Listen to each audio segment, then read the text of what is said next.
প্রিয় ভিউয়ার্স, আসসালামু আলাইকুম। আজকে আমি দেখাবো পেঁয়াজ কিভাবে দীর্ঘ সময় পর্যন্ত প্রসেসিং করে ফ্রিজে রাখা যায়। রান্নাবান্না করতে গেলে এই পেঁয়াজ ছাড়া কিন্তু হয় না। পেঁয়াজ কাটতেও অনেকটা সময় লাগে। পেঁয়াজগুলোকে আমি এভাবে কুচি কুচি করে কেটে নিয়েছি। আমি এখানে একটু তেল দিয়ে নিচ্ছি। তেলটা অল্প দিবেন, বেশি লাগবে না। তেলের সাথে দিয়ে দিলাম একটু লবণ।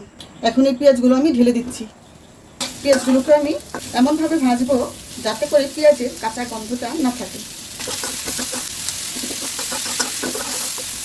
আজকাল আমার মতো অনেক মহিলারাই বাইরে সার্ভিস করেন।